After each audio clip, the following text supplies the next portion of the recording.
Setting fuel, Ameer's checking tires. I'm just here trying to tame the fire. Not real cars, tell that to my hands. Shaking like I'm on the grid at Le Mans. Breathe in, one blink, countdown's on. Been training all week, now the doubt is gone. Shaun's on stints, 1 and 3's ice cold mine. Ameer's taking night shift, third eye blind. I'm just watching the split, my heart in the loop. This ain't just pixels, this is my truth. Pits map tight, strat set clean, but you can't script chaos in a 24 dream. No break to the soul, no pause when it hurts. You either die at the wheel or you live in the dirt.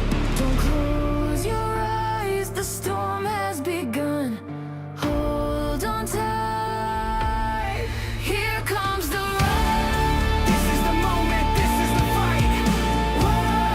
One shot, one chance, one endless night. Shaun on the left and Ameer on the line. We bleed through the ring just to cross that sign. No fear, no breaks, no giving in. We were born to burn, we were built to win. So light it up and trust the climb. We're chasing glory, one lap at a time. Green flag drops, we launch like rage. Lunging in tight on turn 3 stage. Traffic in chaos, brake light rain. Half a second wide and you kiss the pain. But Shaun's like steel cold calculated. Slips through gaps like time's been faded. Ameer calls fuel, voice clear in the dark while I'm battling thoughts in a high-speed pole. My wrist cramps, I clench, shoulders gone stiff, but I ain't quitting now, nah, I live for this shift. This is the pressure, this is the grind.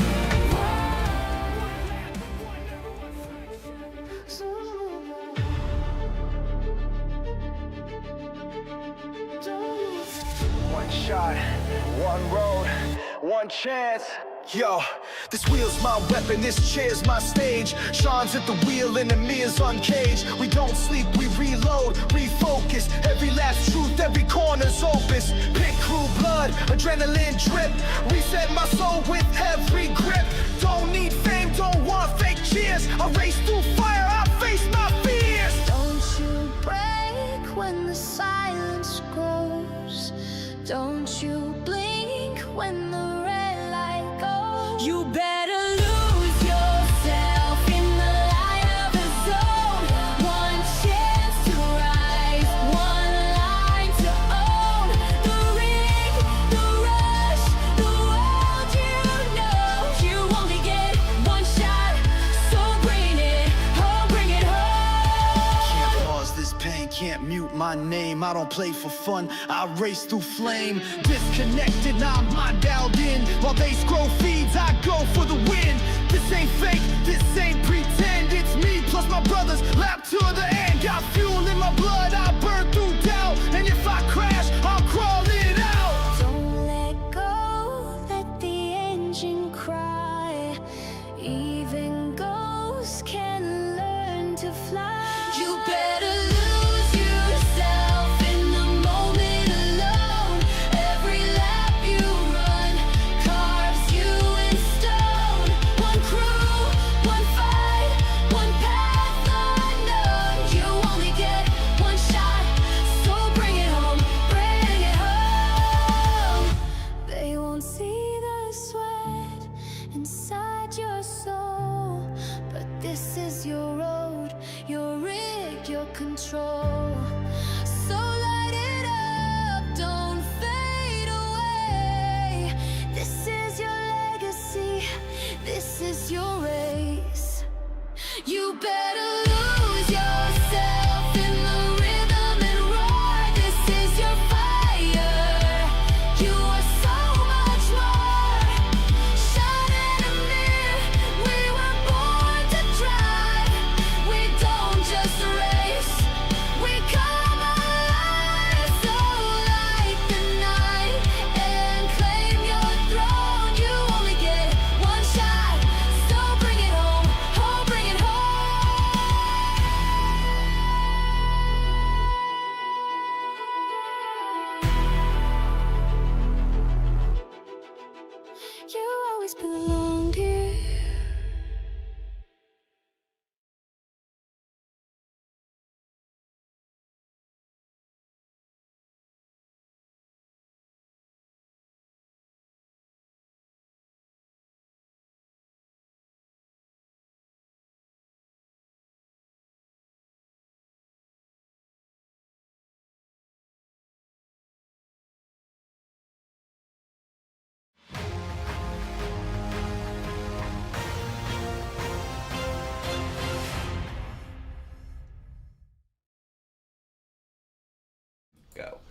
Good morning, happy Friday. Welcome to the Pitstop, the train wreck of sim racing shows on YouTube. I'm Sean Cole. That's my good buddy Ameer Assad. Ameer, how are you on this Friday? I'm good, man. It's this week. I don't know. This week was kind of weird. Uh, yeah, I don't know how to describe it in a way, but I mean, overall, it's good. I didn't really get much done in terms of content because other things popped up that I had to take care of. Life. Life and everything like that. And then I was gonna start working on finish up the video I was doing yesterday, and then we get an email from the Project Motorsport guys like, "Oh, hey, here's your keys." So then I spent all of last night testing out PMR, and yeah, that was it. Yeah. How about you, man? I am, I guess, the same. I mean, if you asked me right now, which I guess you did, I'd be like, "Oh, dude, Yeah. I'm frazzled. I'm hectic. Nothing's going right. I'm really frustrated this morning." On the other hand, it's actually been a good week. I've got a bunch done. It's just, sometimes you don't see the production. If you're out there a viewer, you don't necessarily see what's going on behind the scenes, right? And so maybe a lot went on, and it was actually a big successful week for me as far as getting stuff done, but you wouldn't notice it like on the YouTube channel. Actually, I take that back because we did a little something different this week. I got 2 different short videos out. This is something that I'm kind of trying. Come on, YouTube. Oh, this is just right in line with the week I've had. Because every time I turn around, things don't want to work. Like here, I'm clicking on shorts, and for some reason, the YouTube page doesn't want to change. Like my browser. Oh, so. There we go. Here we go.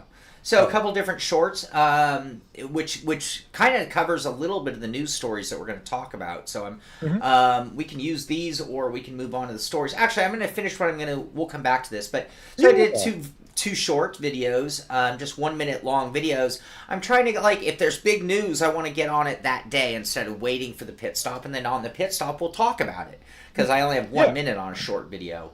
The other thing that I'm going to show, I did a live stream for, hey, oh, it won't even show up if I have it unlisted. Oh, because I'm not on my account. I can't even pull it up. So I did a unlisted, a private stream for the patron group, and I did a unboxing of the Husingveld shifter and handbrake, which I was really excited to get. I mean, it's like the rally season's unfortunately over. I still wanted to do some more AC rally, but super excited about it. So I did a live unboxing for the patron crowd, and they got to see sort of like a day in the life of the Simpit, where they weren't getting the primary camera filming the unboxing. They were kind of getting the off the side so they could see what I was doing, which was filming the unboxing. Right. And then we got to talk about it and do all that kind of stuff. And then also I got down to installation. And since I have a pretty decent camera here now, I'm able to zoom in on what I'm doing way over there. So yeah, it was a cool day as far as that goes. But it's something that's very private. Now, I probably will do a short video, like a short unboxing, like sort of like ASMR style, like here's what it is. So everybody will get to see what we filmed that day. But it was really cool being able to hang out with our patron crew and talk, because you do an unboxing, you do an installation, you never know what's going to go wrong. You never know what we're going to screw up. Like I unboxed I think it was the shifter. Yeah, it was the shifter that has a separate mount. And so when I went to mount it, I'm looking at the shifter. I'm like, there is nowhere to mount this thing to. And it's because there was a bracket that was still in the box that I missed. So now no one's going to see that on the edited video, of course, right? But everybody on the stream got to see that I, just like all of us, sometimes you miss one thing in the box and you're like, what the hell? What am I going to do? And you're like in panic or freak out, or little things like you go to simple things. You may be moving a shifter handle away and one of the spacers drops, and it doesn't just drop, it goes under your rig and gets lost, and you have to search it out. And so they got to see a little of the hardship that can go with the review process that I think most reviewers we film, and that's our job, is to get over these hardships and make it look easy. Right. I think, especially when it's just like brain fart or just personal struggles, not the product itself. It just sometimes it doesn't go as planned. So yeah, we're gonna do more of that though. I do have actually. We're going to do an unboxing this weekend. So my schedule, I have to apologize to everybody. We didn't do Rally Thursday. I planned on doing some AC Rally and testing out that Listeningfeld gear. But I've got so many things going on here that I just couldn't do it. And part of it is the frustration. So, and I need to shut up and move on to the news. I'm making this way too long. But, in a nutshell, those who know, I got a new computer sponsor, Built PCs, and they got me a new racing machine. And that meant that I got to take the previous racing machine and downgrade that to the Mule. So what was my best computer now became my number 2. Well, I was running 3 computers, and I only need 2 now. So the whole rotation got rid of 2 computers, but it basically meant my race machine, which had nothing for like editing or doing live shows other than racing, just came over here and had no assets. And then I went to edit, and I was like, oh, wait, all my assets are on the old computer. I have to go pull the hard drive. And it's just sequences like that. Even getting today's pit stop where I thought I had saved the thing to make the thumbnail, but I hadn't. Mm-hmm. So anybody who's ever got a new computer, formatted their computer, knows the struggles. And, you think you have it all set, and then you go to race, and iRacing's like, oh, no, you didn't update that car and track, right? So... Mm-hmm. There's always, whether it's little or big things, but it's been a crazy week. I'm just hoping, I know it's going to take a couple weeks to get it all sorted out, and I just have to roll with the punches. So, anyway, but it has caused delays, and but we will have a patron unboxing. I have something really cool here that just came in, and we're going to do a live unboxing as I get it up and ready for testing. So, sometime in the next 3 days, we're going to have, hopefully, a rally stream. Hopefully a live unboxing stream. Well, before you do the live unboxing, are you going to finish your other projects first? No, I'm not. But wait. Just this is on a side note, everybody. Sorry, you don't know what we're talking about. Ameer, it's not the boxes you think it is. I'm just teasing you, man. Yeah, no, it's not those boxes. I got a couple of boxes in. Here, I'll show the picture really quick. I sent this to Ameer yesterday to make him jealous. You're going to give it away. You're going to give it away if you show it. Does it? Yeah, it gives it away. Not really. Yeah. What if I just flash it? There's a side print on the side. What if people will be able to guess what it is? All right. I'm going to just have to set the picture then. All right, so I sent Ameer a picture of 2 boxes sitting on my doorstep. And these are very special boxes that I'm extremely excited about.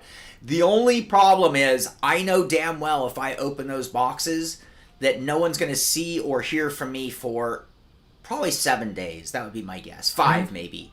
And I sent the picture to Ameer, and he said, do not open those boxes. You have stuff you're supposed to be doing. Do not open those boxes. So I'm not gonna. So the unboxing is not those boxes. It's something else that I'm actually very excited about, but it won't be quite the week-long distraction. It'll be a little bit more normal. I do have a show that will be coming out tonight. Guaranteed, not even tonight, today. It is very close to being complete. I'm not going to fail on this one. I always tell you people I'm going to do something, then I don't. It's the Simpit Haptics MTCP Extreme seat cushion set, which I did a short on that, didn't I? I think I did a short on that. You did. So here, I'm going to pull that up real quick. Here it is. So this review is just a couple small sections away from being finished. In the editing, everything's done, so it's just some editing work to be done. And a really, really cool product. I can tell you guys, it's cool. It's $799. It is premium expensive for what it is. But maybe premium results, we'll see. You're going to have to watch the review that come out today. So, anything else in-house? I think that's all we have really going on in-house. We're going to talk about some racing a little bit later in the show. Yeah, I mean, there's other stuff, but we just can't talk about it just yet. So much I can't we're trying to dot our I's and cross our T's before we start making any future announcements. But I mean, I know one of the boxes pertains to an announcement we're going to have. Yesterday, I had a meeting with someone, that's going to pertain to an announcement we'll have probably in January. So yeah, a lot of behind the scenes stuff Yes. going on for us. Yeah. All right. Yeah. Well, so like I said, it was a slow week in that respect. Like I said, there's so much going on behind the scenes, right? So you could probably expect it to be a slow week now, and then a much more exciting weekend and week to come.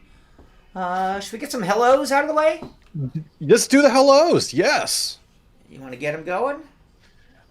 It's your turn this week. I did it last week. All right, I'm gonna get the hellos going. People want Shaun to say hi. They don't want me to say hi. Tom and Callum, good morning to you guys. Dan DiMaggio, welcome to the show. Race cars and rocket boys, I love it. Who else is here this morning? Tom and Dan are just going at it in conversations. I see that going on. Yeah. No one else is getting involved in the chat. Good morning. If you're here, say hello, say good morning, so we can get this going. Heiko's here, Skeeter's here. Good morning to both of you. David S is here. My thing's doing a really weird. Oh, it's Tom. I don't know what my chat's doing. Is chat? It's mine too. Talking about like where it's doing the at person's username and not their actual like display name. Yeah. What the? Yeah, mine's doing the same thing too. That is exactly how my whole freaking week has gone. Oh, it's not you. It's not a you thing. It's. I think it's a YouTube thing right now. Yeah, understood. But everything I turn on right now, Yeah. everything I touch, I have the Midas touch of Kaka. Oh, so it's you that broke YouTube. Okay, I think got so. If I missed you out there, I'm sorry. It's hard to read the names. Alec DK, good morning to you. VIR Dog, good morning. Hinchy, good morning to you. Say hello if I missed your name, because it's chat names look weird for you. Yeah, nice job, Google. I mean, I guess it's a money issue. They're running out of money and they don't have the funds to fix their stupid machinery. They spent all their monies on freaking nuclear power plants, so they don't have any money to maintain YouTube anymore. It's so true. I'm really tired of companies breaking things that are functional. Like this need to make updates needs to stop. Like, just chill out and troubleshoot your crap. I'm trying to keep things clean. Crap's that's a clean word, right? Cleanish. A little bit, yeah. Right. Can you say crap in church? It's PG-13. You're allowed to say it 17 times. Okay. So yeah, but again, YouTube, what are you doing? What are you doing? You're the biggest company in the world. One of. All right. So one of the shorts that I covered was this really interesting thing that's gone on. Everybody knows that Max Verstappen ran at Nordschleife, right? Yep. Let me rephrase that. Max Verstappen kicked ass at Nordschleife. I mean, I think he exceeded all expectations. He was in a lesser car and getting greater results, the kind of stuff that we've always for used his first race. Yes. Well, and I think that's the way that we've always really defined the great drivers. It's not that you're on the best team and you're one of the best drivers and you win a championship. That's almost expectation. It's the guy who's taken a 13th place car and putting it in P5, right? Yep. Anyway, so yeah, I just it is not it's sort of a direct result of that. So the DLSR, what's the name of that? Did I get that right? Oh, the DNL. So you got DMSB. Yes. That's that's the race license for the Nordschleife. Yep. Yeah. Well, it's very strict rules on how you get one of these licenses. Like just like a Formula One super license, it's like you have to have done a lot of qualifying type events that need to be the right type of events to be on their list of approved events to even get into one of these licenses. And so there's a very premier, I can't find the name, I had it in my video. I'm going to play the video. Maybe I'll get lucky. It'll pull it up. But there's a really premier endurance league that attracts some of the very top teams and top drivers. Look at this. Now my video won't play. Oh, it's... Yeah, so... Yeah. I mean, I guess trying to get it played. Yeah, so yeah, in Germany you have the Nürburgring NLS. That's the endurance races that they do at the Nürburgring. So Max, since he's essentially really the goat of sim racing and real life racing, he's like, while I'm doing F1, I could take a little bit of a break and go race the Nürburgring. So first race, he couldn't drive directly in his team, in his GT3 team. He had to drive in a GT4 car. And so he participated in that, did the hours, got the license to race. He had his, what do you call it, the B license to race the lower class car. And then he ended up after that, getting his A license so he can race in GT3s. So the Nürburgring committee kind of started looking like, oh, wow. Maybe we need to change our rules a little bit because of this, and so now they're gonna have a digital NLS series, and depending on how you finish, depending on how you race, how clean you are, that's going to give you that level B license. That's where you're going to be able to race in a GT4 or a slower class car and work your way towards the level A, which allows you to race in GT3s. That is so badass. And again, Yeah. this is a direct result of Max Verstappen going in a car on a track that he is not known for running and doing exceptionally well. And everyone knows it's because there are two reasons. Well, more than that. One, he's one of the greatest drivers to ever be.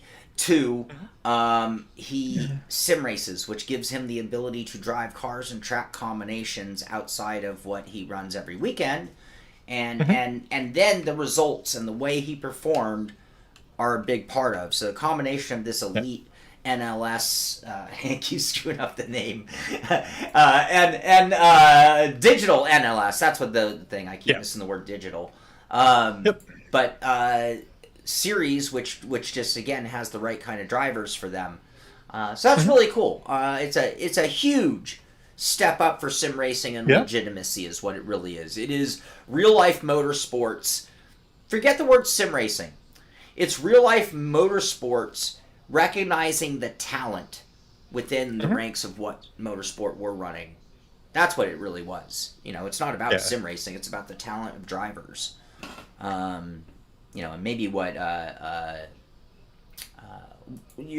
Sims themselves as well. I mean, but yeah. Anyway, go ahead. No, I mean, for me, I'm kind of interested to see how it goes because, Max is a once in a generation kind of talent. I mean, there's no ifs, ands, or buts about it. The guy is the top driver in the world. What you can consider one of the greatest at this point. Now they're going to be doing this digital series to see, for people to get their level B license. It worries. I'm not trying to be like negative Nancy here. I'm not because I go to the Nürburgring. I don't live too far away from it, and really, to be honest, like last year, I maybe only went once or twice because I just got sick and tired of all these. I don't know what to call them because I can't really even call them drivers. And just causing crashes, causing wrecks, shutting the track down. They show up with their souped up cars, with their fart cans that are making loud noises. The cops are constantly out there, pulling people over. It's just causing so much of a huge commotion that I kind of just didn't go this year because I just didn't want to deal with the BS. Because the year before, my last 2 or 3 times going out on the track, I didn't even get to do any good runs because they ended up closing the track. So all the lights would start flashing, marshals waving the flags. Well, crap! I just paid €27 for this lap, and I'm just driving behind, I'm going 60 clicks. So it kind of worries me now seeing that let's be honest, not all sim racers are that talented. I mean. So it makes me wonder how many people are going to try to get that level B license and then think that they're Wonder Kid on, in a real car. Yes, there are aspects of sim racing that translates to real racing. Not all aspects. There are some aspects, but not all. And I wonder how many of these Wonder Kids are going to sit there and go, oh, I got my level B license. I'm a badass now. And then they're going to try to take it to real life and then start causing more troubles than what the Nürburgring is already dealing with now. Yeah. Well, I think that we're protected, or at least they're protected by the fact that they didn't make any promises of it being automatic. Yeah. You know, so it'll be a select few, I think, that Yeah. are given. And it might require a secondary opportunity as well. It might require you inquiring with Depends. them. Hey, I have a Yeah. ride. Can you get me the license? I've been running in the digital NLS, you know. Right. But again, the main thing, and the main takeaway, I think, really is just that it's a real recognition of sim racing and sim racers and the quality that we bring. And the one thing I'll say also about the yellow flag and the running Nordschleife, you know, it's your fault. It's all your fault. Yeah. If more of you would listen to me and understand the greatness of the MX-5 Miata, you would have a lot less of that crap going on. But you got all these people in overtuned, silly cars, and they can't handle them. They can't handle it. They look like Mustangs leaving a Cars and Coffee. So, any comment? I'd say a majority of those crashes are from Miata equivalent kind of cars. Oh my Just god! saying. Equivalent. They're not Miatas. Equivalent. Yeah, same There is thing. no equivalent. Same thing. I watch those videos. I see BMW after BMW after BMW in the wall. I mean, those are the ones that you see. Yeah, but you're only watching snippets. If you watch the whole, a lot of the stuff, it's I mean, it's everybody. Everybody goes. There's a lot of people that come from, and I'm not trying to say like the Germans don't crash on the track. They do. But for me, like every time I go up there, I recognize it's a lot of the touristy people that show up on a Saturday, Sunday, trying to be one lap heroes. All right, let's get controversial. Which country causes the most wrecks? Oh, I don't know. Oh, there's another BMW. Oh no, it's a Supra. That wasn't a BMW. That was a Supra that crashed. Sorry. I mean, like for example, like the biggest one that happened when I was there, and this is no fault of the driver. So like right now, and you can find the clip on YouTube, but there was a McLaren, and his coolant tank busted, and so normally like with the McLarens, like their coolant tank is right before the rear. It's behind the front wheels, but it's in front of the rear tires. So that coolant tank busted, and the rear wheels just caught it and ended up spinning out and crashing. But because there were so many cars that were close by, it ended up causing like a 6-7 car pileup. So that closed the track for almost half the day. So I'm not even saying like people are dumb drivers too, but things happen outside of what you can control. That's that causes these issues too. Sure. Yeah. I love the videos. I watch a lot of videos of that track. Funny enough, and because they're just they're like so many people who just love getting the people just looping their expensive cars or silly drivers. But what I love is every once in a while you see one and it's some dude like railing a minivan, and I mean like passing fast cars in a minivan, and it's like I love that. Oh, all right, that'd be me in the minivan or a Miata. All right, very similar to... Actually, I wanted a couple things that people talked about that I wanted to address. Skeeter, how many of us in real life can afford cars that we drive in sim? None. None of us. Even the wealthier of us here, sitting here watching this show, being part of the Simpit, none of us. Yeah. But you can drive them, you just can't own them. So, again, how many can afford the cars? We can't, but, it was a lot of money, but one of the best things I ever did for myself was go to that exotic racing thing and actually drive a Ferrari, a Lamborghini, and a Porsche. Well, no, I can drive a Porsche, but the odds of me driving a Ferrari were pretty slim to none. I don't have friends with Ferraris. I have friends with Porsches, but I don't have friends with Ferraris. I mean, I think that's one of the beauties of the Nürburgring and like what they call the Touristfahrten. Like you can take, as long as the car has a passing registration, the car is fully functional. you can take any car out there. I've seen, anything, from a Ferrari to Lamborghini all the way down to like a Peugeot 106, Renault Clio, Mini Coopers, Honda Civics, Yugo. Honda Del Sols. Yeah, like there was like couple. I think I've seen a couple of videos like where there's a bus, like a full flat, bus just trying to lap on the track. Again, like, I've seen minivans. yeah, so I mean, that's the beauty of it because I mean, you just buy your lap ticket as long as the car is road legal, you can go out. I think the big problem that's happening at the Nürburgring now is you're getting all these people that think they're race car drivers and think that when they're doing Toursfahrten is that they're actually racing, but racing's not really allowed during those sessions. You're still supposed to follow the German laws of the road, no passing on the right side, use your blinkers, all that sort of stuff. Like, no, you're not supposed to pass in corners unless the person is indicated to pass him. So, like, there's all these rules that a lot of people don't obey, and that's what ended up causing a lot of these issues that happen up there. Right. Yeah, that makes sense. Yeah. I mean, it's lesser than even an amateur hour because it's like you said, Yeah. just anyone. I mean, tourism is literally it's a tourism Yeah. thing, So I'd love to do that one day. That's for sure. We got to come out for the next year's expo. Yeah, we'll see. go out there. We'll see. We'll see. All right. Similar topic, and also part of that 1 minute video. And this is where I thought I think a lot of people think there's going to be a lot of outrage and anger. We'll see what happens. So FIA has been involved with Gran Turismo as a sanctioning name for quite some time. And I think it's really been not a whole lot more than name, which just to have that association. However, at the last event, which was in Dubai, the FIA fully sanctioned the FIA eSport event, meaning that they actually sent stewards, marshals, and were making on-the-fly calls and decisions as if it were a real FIA-sanctioned event, just like a real FIA event, which is a big step forward in that direction. And again, another level of credibility or legitimacy for sim racing. However, with it, and I think this is where the controversy lies for some, and Ameer and I had a good conversation about it the other day, but I think we cut it off to leave it for talking for now a little bit.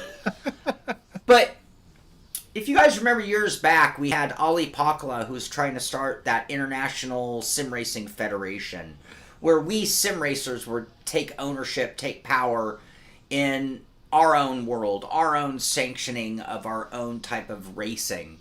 And that organizations like the FIA or NASCAR could be perceived as money-grubbing scum or, the evil enemy or big powerhouses that want to over-control everything. So you sort of have this, like, yin-yang. What's better for sim racing? Is it better for us to police ourselves but now really keep a niche? Because if we're just keeping it that small, and saying this is the top, or do we want and embrace the sanctioning of an FIA body where, hey, we're stepping into the deep end of the pool now, with a name that I think we're in threat of being shut down, but I mean FIA has the power to shut you down, Yeah. So it's interesting, and I think for a lot of people it rubs them the wrong way. Just think like if you were a local restaurateur and all of a sudden word came down that McDonald's was going to be in charge of rules and regulations for restaurants in your region, and it's like, well, wait, that's absurd, right? They're the big fish, but at the same time, you're talking about the marketing power, the name recognition, and everything. Now, in the case of the restaurant, I think that's a really terrible thing. I wouldn't want any association with McDonald's whatsoever.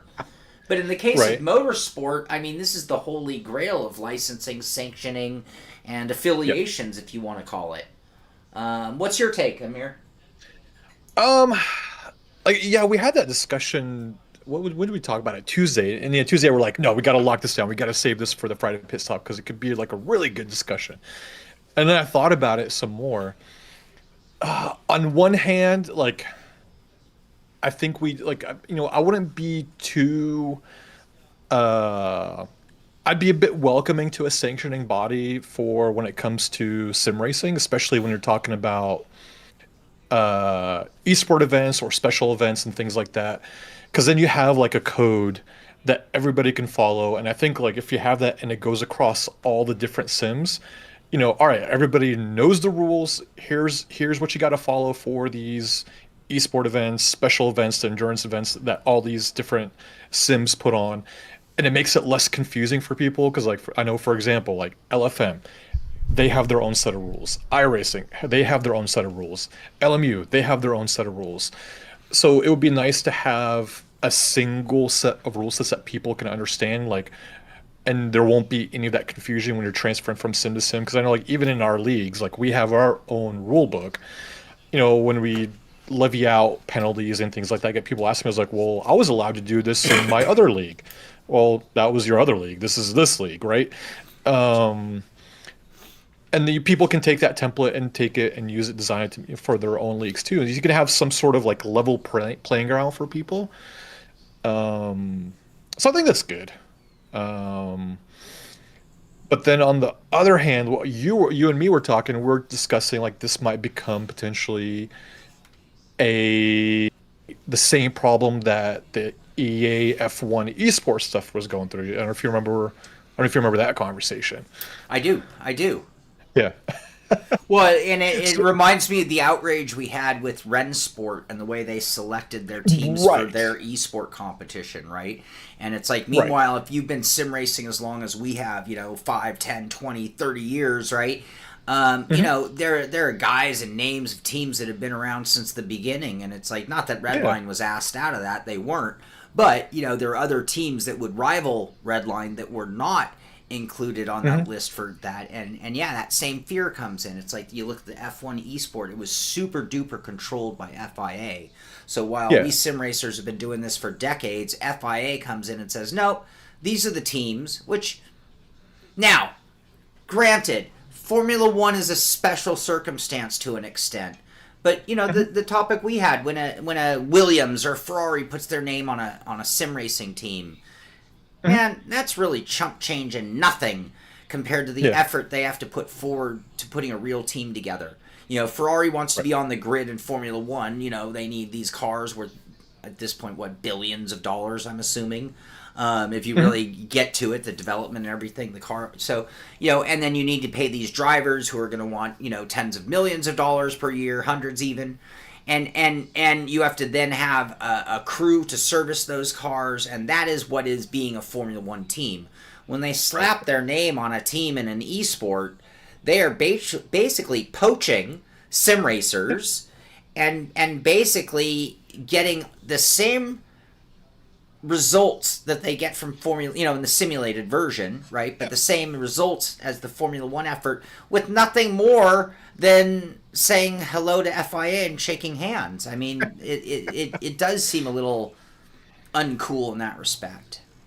Yeah, I mean, because I remember we talked about it when F1 started doing the esports stuff. Like, you remember, because like there was quite a few teams, esport teams, that lost drivers because once they signed up with Mercedes or Haas or Williams or McLaren, they couldn't race with their own esport in teams anymore. They were tied into an exclusive contract, meaning that if they were to stream or do anything, they were only kind of really allowed to do F1 games, so they couldn't really do anything else, and they couldn't have any ties to their former teams. I think a couple of esport teams broke up because of that. Sure. Which to me, I think that's really that's the beauty of sim racing. Like, you don't need to be tied to a real manufacturer. Like you and me, like we have the Simpit endurance team. There's you have Grid and Go. You have all these. I have hundreds of these teams. I'm not just saying esport, but like all these different teams that do the special events that try to get into esports. And I think that's the beauty of sim racing. Like, there's not really, like, I don't know how to describe it, but essentially you're not tied to like this corporate thing, and any team can be successful, because really when it comes to doing these races, like, it's really comes down to how talented you are.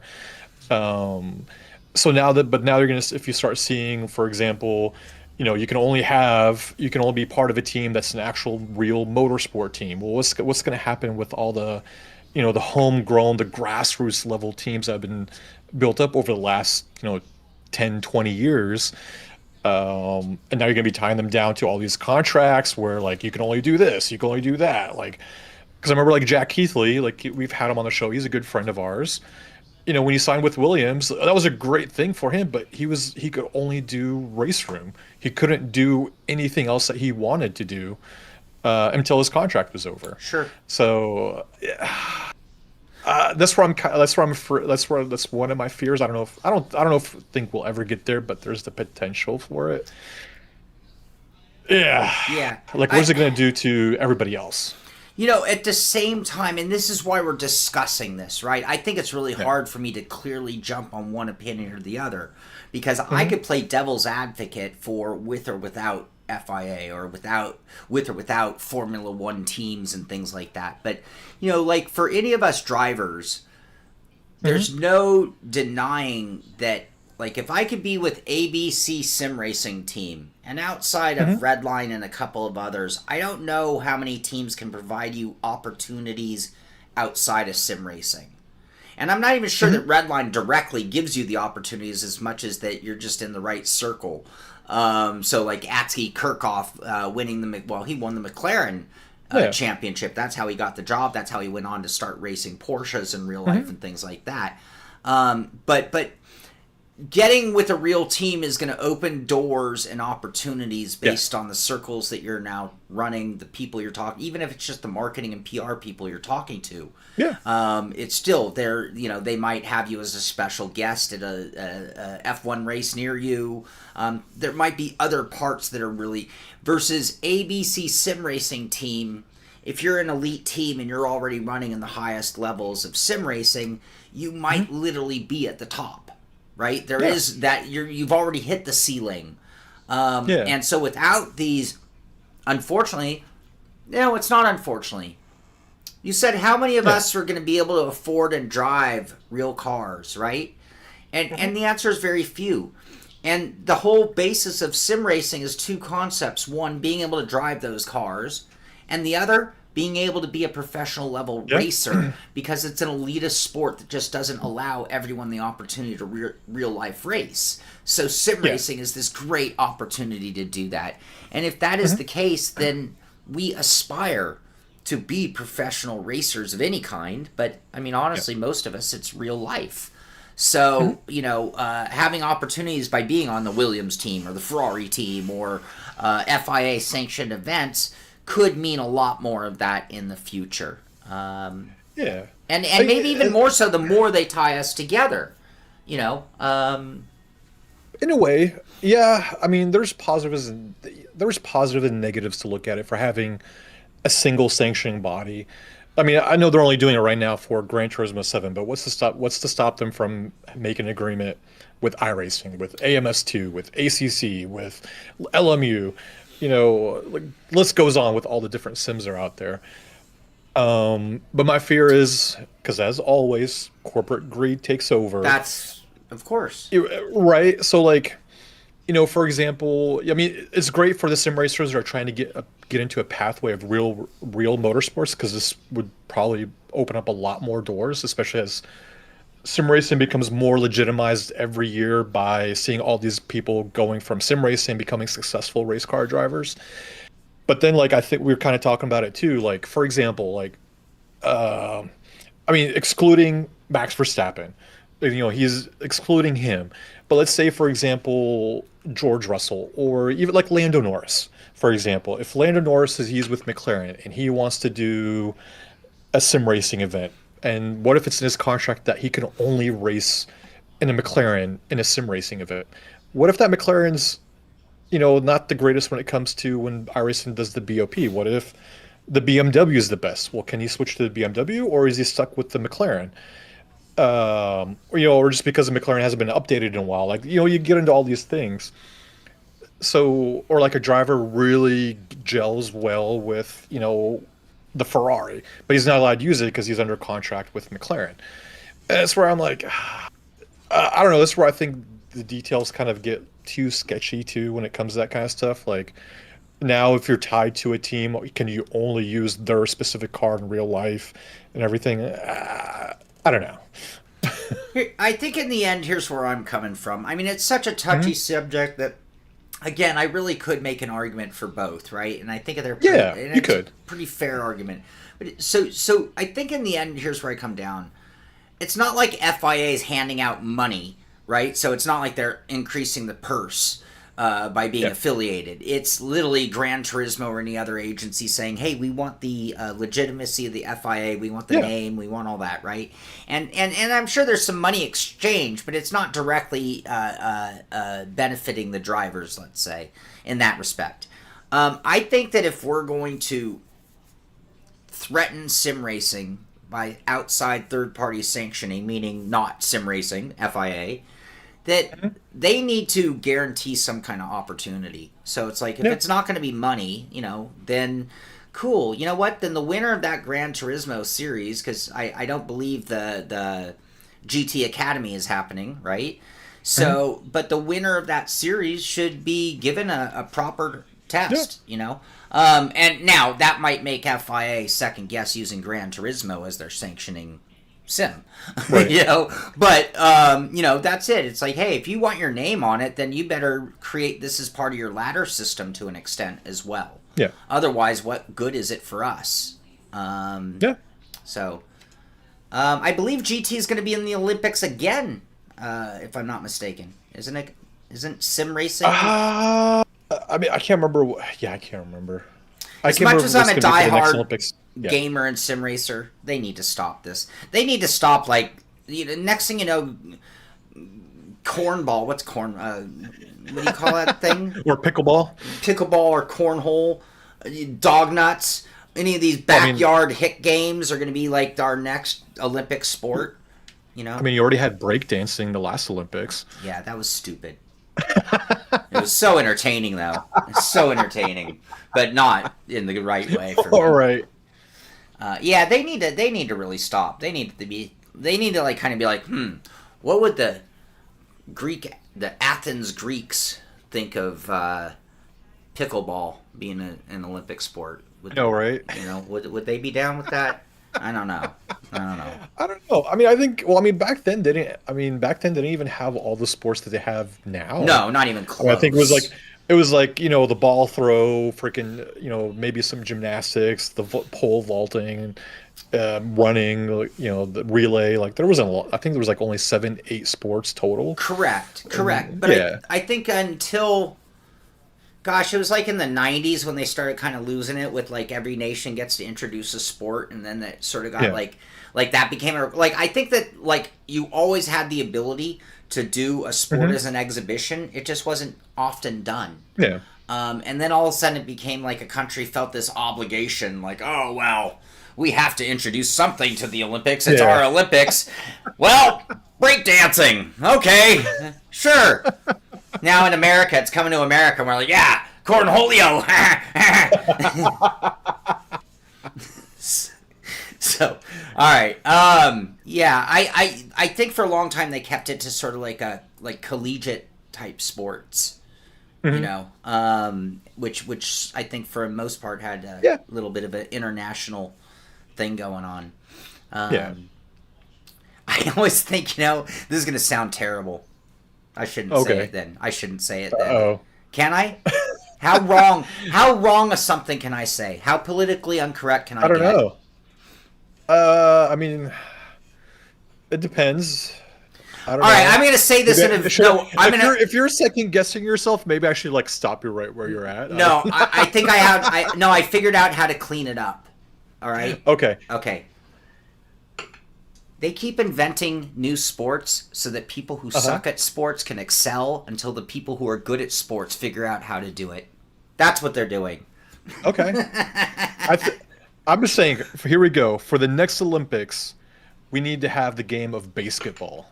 Basketball, the greatest sport ever created in the history of humanity. There we go. Ray Gunn is a legend. I think, isn't there some controversy? I think there was some serious, her boyfriend was on the board of people who select there's all sorts of weird. If that's going to be people's biggest heartache, then those people are living a pretty happy life. That's what I'm saying. House shin curling, man, you better be supporting curling. Yeah, you better be supporting. I love curling. That is one of my favorites. Now, I love curling. If you could dodge a wrench, you could dodge a sim racing in ice. Dodge a sim racing. Oh, ice score renting. Yeah, ice score renting. Yeah. Okay. All right. So anyway, this is just step one. Ameer mentioned it though. Yeah. Here we are, just FIA messing with getting involved with Gran Turismo. We already have NASCAR technically involved with iRacing, but I don't think they're like sending live stewards to the event. Actually, I think live stewards from the FIA being at the event is awesome. It's a third party, so instead of it being the Gran Turismo, let's say it's the Gran Turismo organization that are sanctioning it, and they're like, oh, well, he's not there. Igor Fraga, he's our poster child. We need him to win, right? You never know what's going to happen when the direct, company is involved. At least FIA is third party, so, if calls were being made about decisions, it decreases the likelihood of going on. I mean, have you heard how much accusations been going at the NFL lately, by the way? For, like, referee favoritism for certain teams? I've heard. I haven't heard about the NFL. I've heard there's been like a massive gambling ring in the NBA and the UFC that were kind of busted recently. Yeah. And I know a lot of people were angry at the Houston and Bills game, Texans and Bills game. Right. But, hey, my Texans won, so I don't care. But no, I didn't hear about like the actual. I mean, but I think that's part of every sport. Like, I mean, in the end, like, no matter how unbiased you think a referee is, there's always going to be potential for some biasness towards a team, towards not another team. Like, until we have AI to be referees, like, there's always going to be biasness in sports. Sure. Driver 69C, what you said, FIA needs Max to win. Favoritism to hold Lewis back at any cost is real. I'm not agreeing or disagreeing with that statement. What I am saying though is it really does come down to money. Like using the NFL for example, depending on what teams make the Super Bowl or the World Series, depending on what teams make the World Series, will drastically affect viewership. So it's easy to say that they want their marquee, they want the people who sell the most jerseys to be there because they're the ones who are going to bring in the biggest ratings. Now, how far do they go to make that happen? That's a dicey topic that I don't want to touch. We'll find ourselves in legal trouble, and I don't have a lawyer to defend me. So, all right. Enough of that. Any other thoughts from any of you before we move off of the topic of sanctioning bodies getting involved, sim racers getting licensed to real motorsports, F1 teams stepping in and taking the limelight from sim racing teams? Any thoughts on that before we move in? Any thoughts from you, Ameer?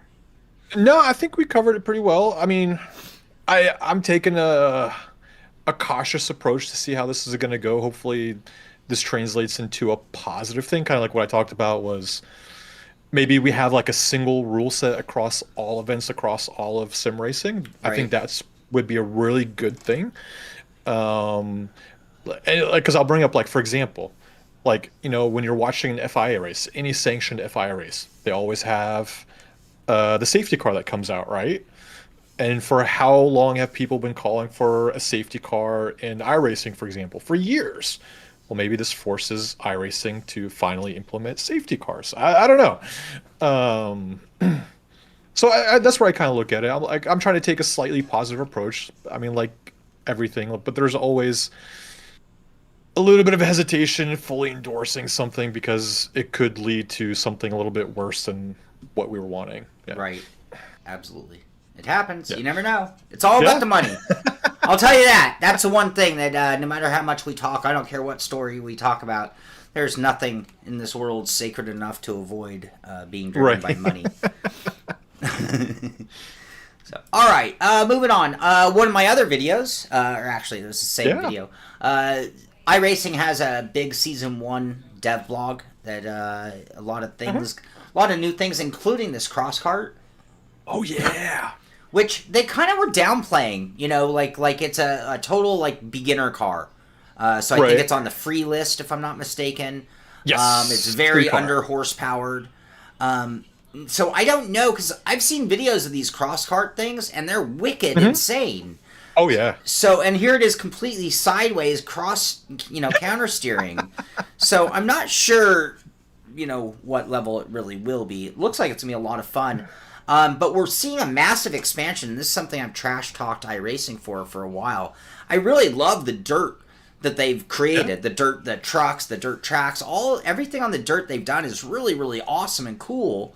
But there's so little of it. And it looks like they're finally expanding. So we're looking at, 2 new tracks, this new cross kart. I think they updating the trucks. So a lot of attention finally going towards the trucks. I mean, yes. Because we're talking like 2 tracks. There's more than 2 tracks. We're talking about just like 2 dirt tracks, or yeah, just 2 dirt tracks. Oh okay. yeah. The dev blog was much more detailed than that. Yeah. I know a lot of people are super excited for Lucas Oil Speedway. From that's like in the big one, the dirt side of it. What else is coming out? So we got Adelaide. I'm trying to pull it up. I thought I had it ready to go. You can keep talking. Yeah, so I mean, we got Adelaide, which is one of my favorite crests. That's one of the tracks I grew up watching every time, F1 race back in the early 90s. And then you got the Miami track, Miami, the International Autodrome. Okay, it's Miami. It's important. It's important, right? It's part of the real life racing. So, okay, cool. I don't really care too much for street tracks,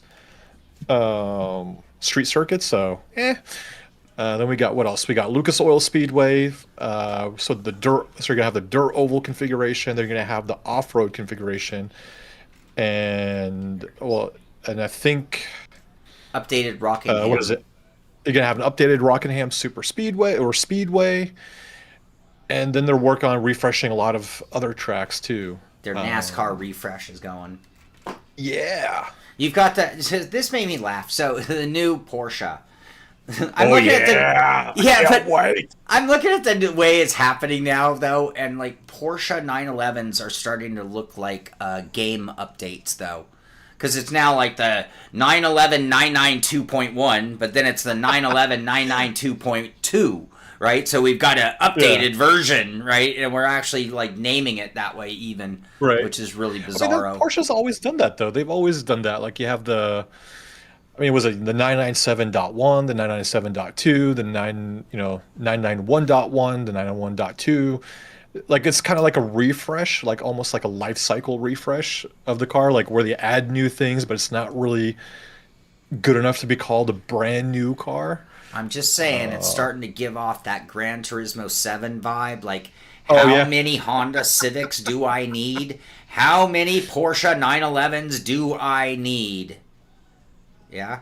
But it's the 992.2. It's not the 992.1. 992.1. Oh, look at those vents. The vents. Look at the vents on the 992. I mean, the point 2. The point 1 didn't have that many vents. It only had 11 vents. It's like bling on your jersey when you work at Fuddruckers or Shenanigans. And you get 10 more horsepower.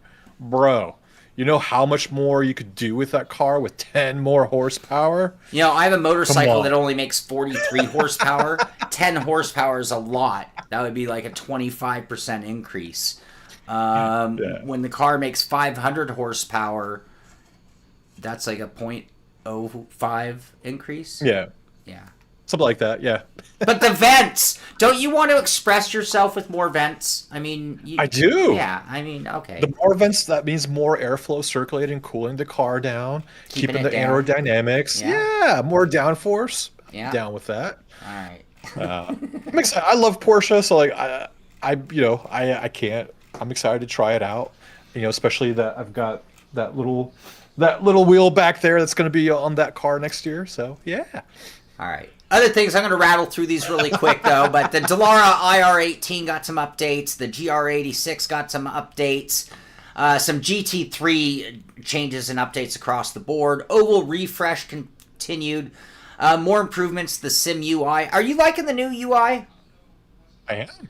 I am, too. It's taken a while to get used to. Yeah, it took a while. Yeah.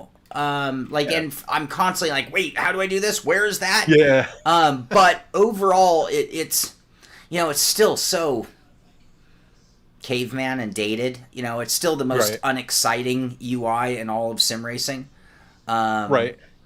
But it's iRacing, right? This is even like the final version of the UI. Like they've already said like this is the debut version, and they're every time they release an update, there's going to be more and more updates to the UI. Multiple black boxes. Yeah, because I remember them talking initially that you'll be able to use these UIs as overlays for streams and stuff like that. So I think that would be pretty cool instead of having to have that's just one less program you got to run to have overlays for your streams and stuff. So I think that would be cool. Yeah. Improvement to the net code, multiple black boxes, by the way, weather system updates, localization, audio improvements, Sim UI. We talked about that. New graphics engine. Yeah, because I was about to say, like, I was about to respond to X-Driver. So they never promised it was this year. They promised that they're working on it. They never said it was this year, but they are. Yeah, they're still testing out the new graphics engine. They're going to try to. I think they said it was going to be next year. Get ready for new video cards, everyone. Yeah. Physics updates. I know, right? Career mode. I'll say more details. Just a reminder that we have single-player focused career mode project underway. This is another large-scale project for us involving teams across multiple departments. The end result will be lots of fun and offer iRacers tremendous value. Stay tuned. That's kind of cool. Yeah. Other tracks in development: St. Petersburg, Florida, Barber Motorsports repaving. Summit Point Motorsports currently rebuilding the artwork to meet current standards. It's a refresh, not a rescan. Many IndyCar related track projects underway. Mix of art refreshes and full rescans. They're going to rescan, including Monterey. Ooh, what's in Monterey? Ooh, what is in Monterey? I'm going to call it by its incorrect name. Laguna Seca. Okay. It's about time that track got a refresh. It's been a long time. They should name it back to Laguna Seca. And I think for Season 2, this is totally off the record, but I heard that we are going to get the 911 992.3. That's what I heard. Ooh, that's in late 2026. Or is it going to be the 992.5 or 993.0? I don't know. I want every dot. I'm just waiting until it's like ... like a real patch, Right. It's like, it's a 992.2.4. But if you have the 992.1, you get the 2 for free. So. You do, yeah. And a lot of the stuff they're doing, you don't by have the to way, buy it. like that cross card, I believe, is free content. If you own that 911, you're not going to need to buy the new one. I do like that when they give you a real like for like. They generally speaking don't charge you money if you already had it. So, all right, well, lots going on at iRacing. Yeah. Oh, no, I was saying, like, they're going to be doing a TCR overhaul on the cars, saying Steve Myers provided a subtle hint regarding future car project. Ooh, what new car is going to be coming? 911 992.3. Yeah, right. So I guess they're talking about they're finishing they're because they did the scans of some EU tracks, some Middle East tracks earlier this year, so they're working on those. So we're probably going to see Bahrain and Paul Ricard sometime next year, and I guess now they're back in the States scanning US tracks, but I feel bad for like my Canadian guys, my Canadian friends, like guys, Canadian motorsport needs a little bit of love. I mean, that track has changed quite a bit since you guys introduced it in iRacing. Like, how about you make a little trip up to Canada and scan the tracks that are up there? Yeah. Absolutely. All right, iRacing Arcade, we got some new shots. I think they've been teasing other tracks, so we're getting information. I know Traxon's been playing it, so a lot of the stuff we're seeing posted on the iRacing Arcade Twitter page is from Traxon, but here, I'm going to look at these pictures. Looks kind of cool. Mm-hmm. Yeah, I think it'll be a lot of fun for a lot of us to dabble in, Oh, and yeah. then you'll probably shelf it. I think for those of us who have children in the house, though, this might be like that perfect way of, like, father and son, father and daughter, mom and son, mom and daughter, to play something together and get your kids into racing or sim racing. So, if they're your kid, I think a lot of kids even look at their dads like, Dad, you're a whack job for that sim rig and everything you do, not getting it, but eventually they will because it's cars, right? Yep. Anyway, some questions answered over at Traxon and as we near iRacing Arcade. All right, this I was kind of grooving on. This is the Toyota Supra MK4, which is going to be available in Assetto Corsa Evo Release Point 4 in December. And I know this is like the big winged version of this, but the minute I saw this car, I got all reminiscent for Need for Speed. Because it was the Supra Turbo 2. It was like the only game that actually acknowledged that as a great car. So yeah, the Supra. Supra, man. See, if they're going to do that, they got to bring the Skyline in. They've got to bring the RX-7. They got to bring in what's else? What's the other one? I think the Mitsubishi Lancer Evo, Subaru. Yeah, they gotta bring in all those import tuners now. They do for sure. I heard that Toyota, Toyota's always been funny. Like anybody who's followed Toyota for a long time, the Celica versus the Supra or the Celica Supra, and it's like they've divided and combined these cars. So it's like is a Supra? In my mind, on one hand, think of the Supra as being better or higher line than the Celica, 100%. right? But I hear they're coming out with a new Celica, or they're contemplating a new Celica. And I think it's supposed to be better than the Supra. But because my mind always thought that the GR86 was kind of like the Celica in a way, where you have the Supras like I don't know. Yeah, but so we'll see. But this was the era where it was the Supra, not the Celica Supra. All right, that's it. I mean, same thing like with because they're bringing back the Honda's bringing back the Prelude. Oh yeah, also. Yes, they are. Yeah. I saw someone. It made me laugh so hard. I saw someone trashing the new Prelude, and it's supposed to be an incredible car, by the way. Like bang for buck, it's gonna be maybe one of the best cars out in the market entirely. But they're really hammering its styling and saying how it's just like the most generic looking thing that Honda could have done with that car. It's Honda. It's just the base Honda Prelude. What about when they come out with the SI? Well, but he was going back to the original era of the Prelude. And he's like, no, the Prelude, was this wedge design with flip-up headlights. And it's like, oh, no. Because my brother had the first Honda Prelude, which I think was an 81, maybe? 83? Yep. 81, 80, something like that, yeah. There was no flip-up headlights, and it was not that much larger wedge design. I honestly think my brother's little Prelude was one of the coolest cars that anyone in our family's ever owned. That Prelude, the original Prelude, to my recollection, was like one of the first cars that like standardized electric sunroof, electric windows, a good sound system, all in a tiny little affordable economy car. It was like a true like poor man's luxury car. It was an awesome little car. Oh, dude, I had one. I had a 92 Honda Prelude. Dude, one of the most fun cars I've ever had. It had like 170 horsepower, but holy crap! Like when people talk about when that VTEC kicks in, it was like that. Man, when that VTEC kicks in, it wasn't a very fast car, but it was so fun to drive. Like you're driving on the back roads, you're rolling through the gears. It was just. It wasn't the fast, but it gave you so much excitement, so much thrill as you're driving on the back roads. Like, you didn't need a 300 or a 400 horsepower car. Like, that thing was just plain enough as it is. It was a small little car, and you could just get around in it so easily. And this is what this one kind of reminds me of. Like, because even the 92 Prelude wasn't that stylish anyway. It was so like this one, like this is just the base model, but like what happens when they do the Prelude SI, where it's going to be kind of like with the Civic, you have the normal Civic, but then like the SI is like this freaking crazy, all winged out, wings all over the car and everything. Like, I mean, they might do the same thing with the SI version. Yeah, so. they probably will, like the Civic. Yeah, yeah.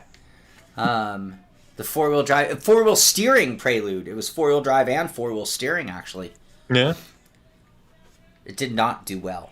It was super expensive, if I remember. It was like a really expensive add-on for the four-wheel drive Prelude. Like, so they just, I think they sold like 6 in the United States. Yeah.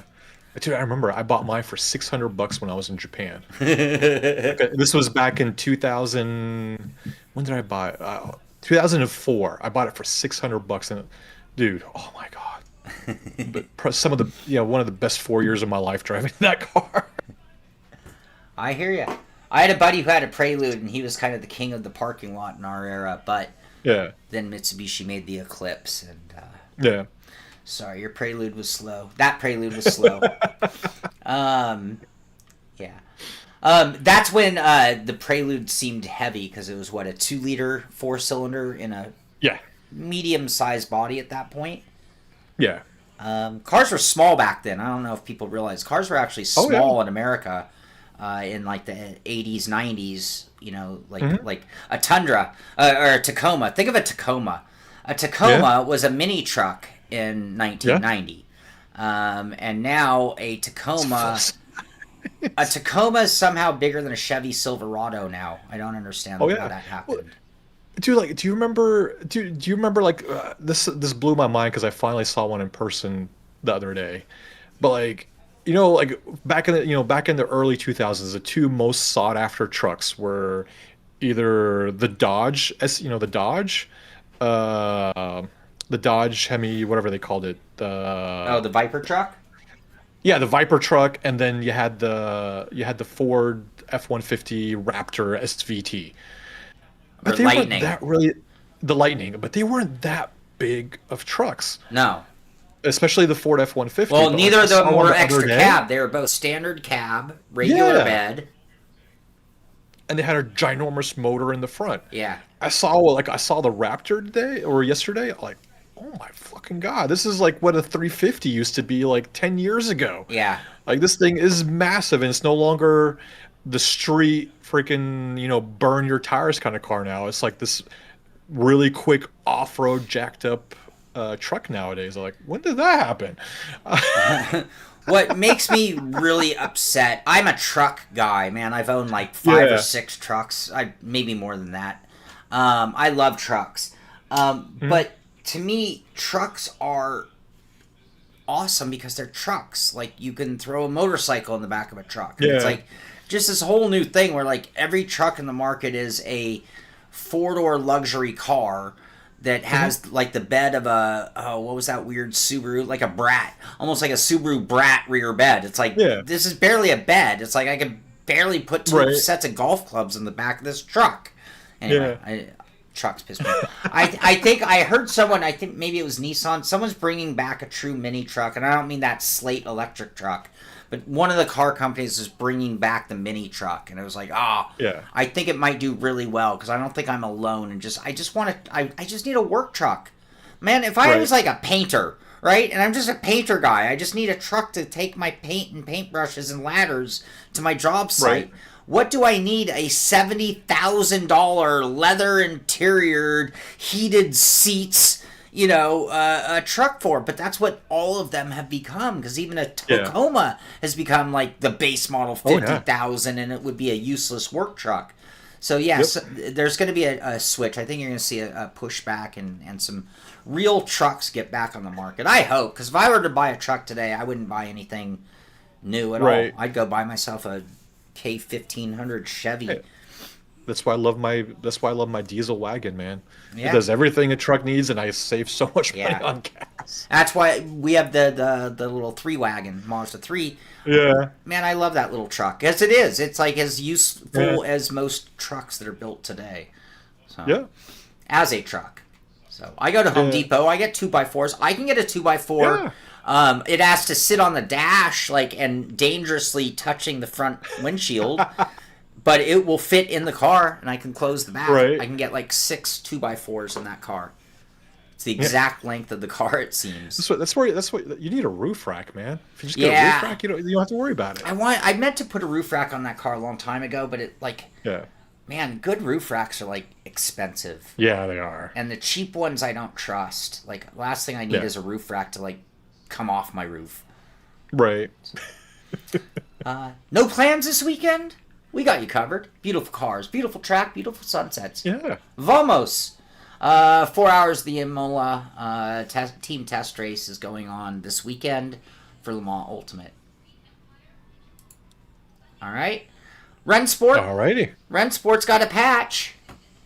Ooh. It's going to help out those Xbox steering wheels.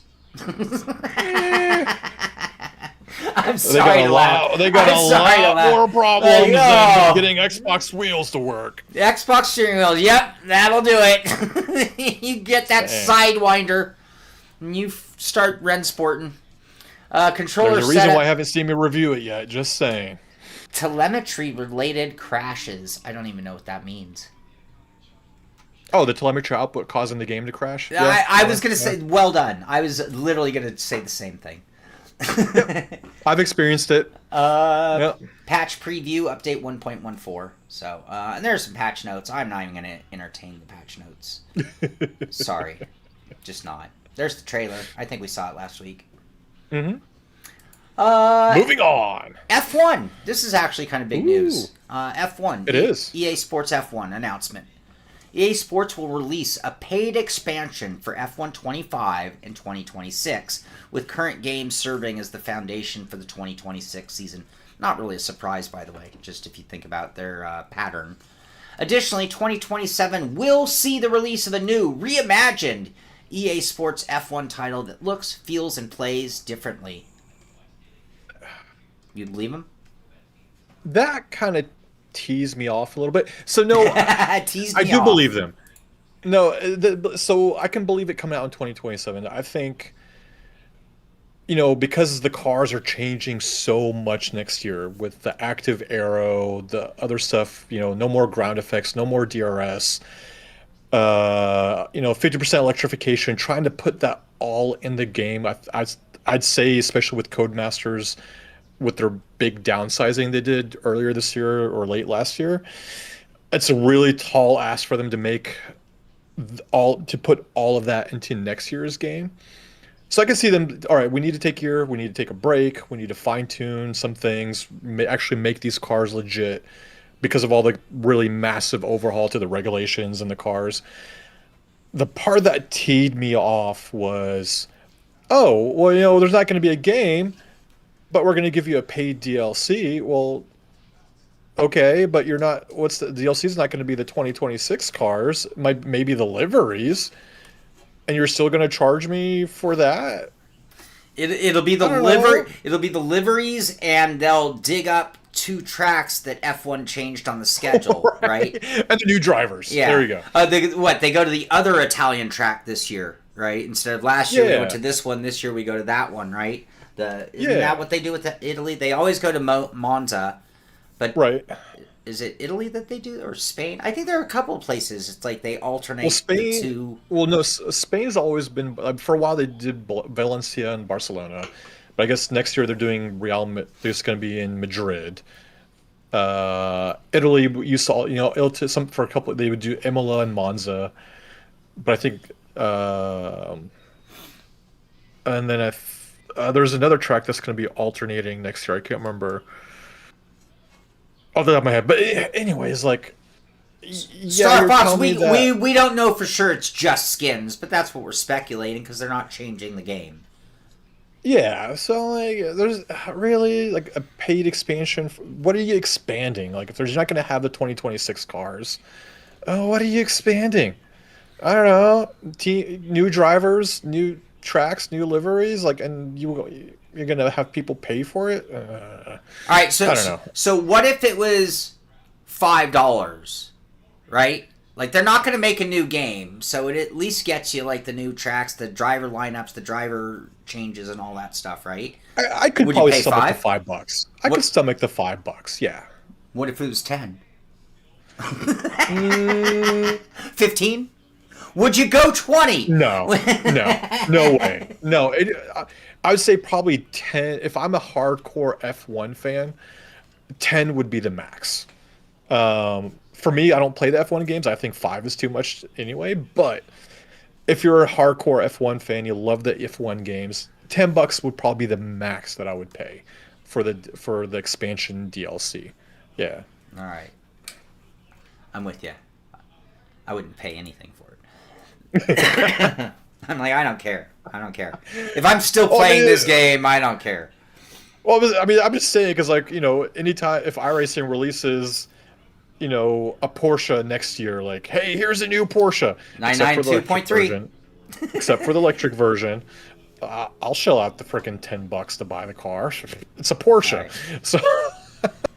Actually, I take it back. I would probably pay if I was loyal to that game, right? Right. It's gonna be very important to me. Like if a couple drivers swap seats, Yeah. the livery and sponsor changes, and then more importantly, if there's like 1, 2, or 3 tracks that are different this year than last. Right. I think I would probably if I was a fan of that game, I would probably pay as much as.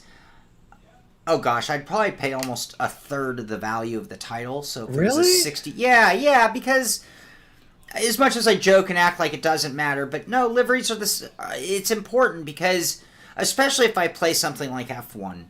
If I played F1, it would be super critical to me that I see the same thing on TV.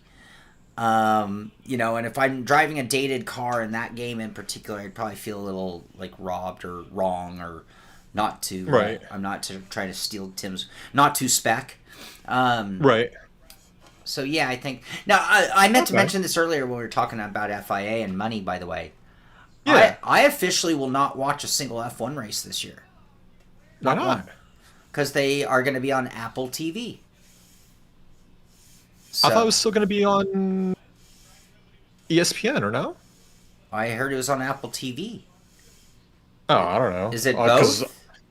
I don't know, because I use other sources to watch F1 races. All right, let me rephrase it. I heard that Apple TV got the rights to F1. Now, I don't know if that means that it's not going to be on ESPN. If it Right. is on ESPN, then I'll still get to watch. But yeah, I'm not buying Apple TV to watch Formula One. Oh So- no, I don't even pay for F1 now. So like, why am I going to pay for Apple Yeah. TV? I might have to start VPN and everything. I had a VPN to watch. IMSA's doing some stupid stuff, in my opinion. Right. IMSA has no power. They have no clout. They have no nothing. They don't even have proper TV, so they're all on YouTube, right? Yep. Well, they had the North American stuff blocked from me, being a North Yep. American. And it's like, you're not Major League Baseball, and I'm not in that city. I couldn't even go to that race. So even with baseball, the rule is always just a matter of, are you in that room? David Payne, I still haven't Yeah. David Payne, woo! Woo! I admit to nothing, Star Fox. I just said I don't pay for F1. I never said how I watch it. I just said I don't pay for it. Yeah, no I'm not admitting to ESPN. nothing. No ESPN. So yeah, I'm either illegally VPNing or I'm just I'm at a stage in my life where I'm a lot more likely to boycott out of pride and spite and anger than I am Right. to go defy and cheat my way in. I don't need F1 Right. so bad that I got to go cheat and step around or jump through hoops.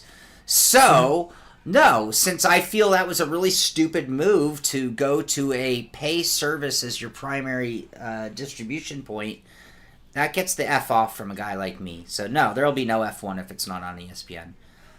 See, I'm gonna do something. I'm gonna ask our non-sponsored AI Um, where will F1 stream next year in the US? I'm only doing this because I'm making fun of Joe Rogan's podcast because they always do everything. It's like, hey, let's put it in our sponsored AI.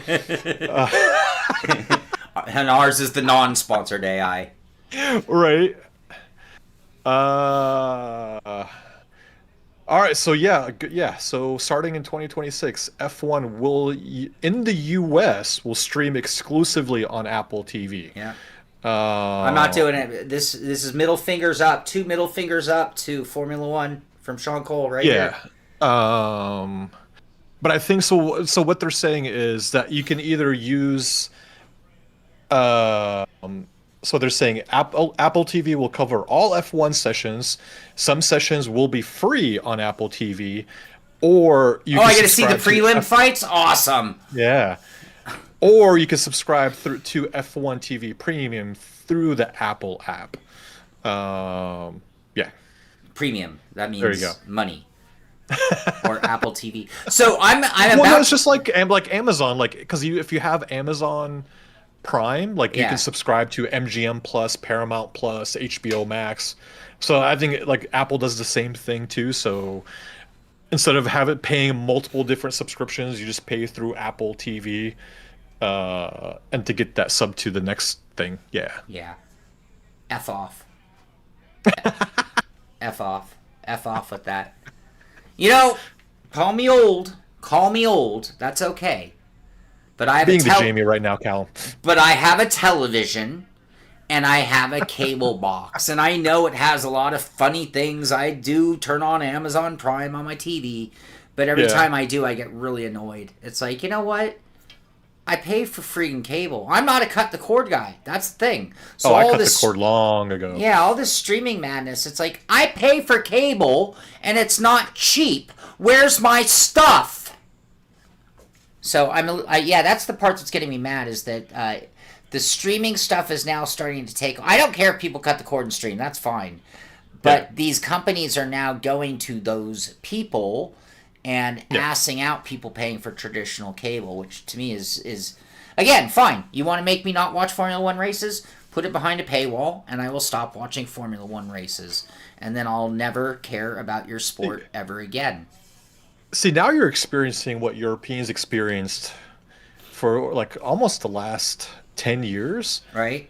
Because F1 used to be free, most European countries. And then what happened? Sky bought the rights to Formula One, and now you have to have Sky, and then you have to subscribe to Sky F1 to be able to watch the F1 races. Because I think that happened. Yeah, that started happening when I was working in the UK. At first, because it used to be BBC in the UK. BBC was just the free TV over there. So it used to be on there. Then Sky bought it. Bought the rights, but they didn't have the exclusive rights. So then BBC only broadcasted half the races. Then the next year it was only 6 races, and the year after that was only 4, until it became exclusively Sky. But that happened all across all of Europe. So for most of Europe, so you can only really watch it on subscription channels. Some countries will maybe broadcast a couple of races a year on normal cable, but for the most part, it's behind the Sky paywall. Right. The Saudis are the owner of Formula One. That is what happened. I thought the Saudis had enough money to not care about needing Apple TV nickels and dimes. Saudis don't own F1. I don't know. Okay. It's an American company, Liberty Media, but that was happening before Liberty Media. Anyways. And it doesn't matter. This is the trending times. This is the what's going on. But again, I used to be a diehard UFC guy. I mean, I loved UFC. Oh, I love UFC too. Yeah. And as soon as they just started going massively behind their paywall, and it's like, I don't need to see the prelims. Like, the prelims are like the people who have no rank. It's like unranked almost. Actually, because it's the UFC, it almost is unranked because their pool of fighters is very limited, in my opinion. It's like, it makes boxing look open.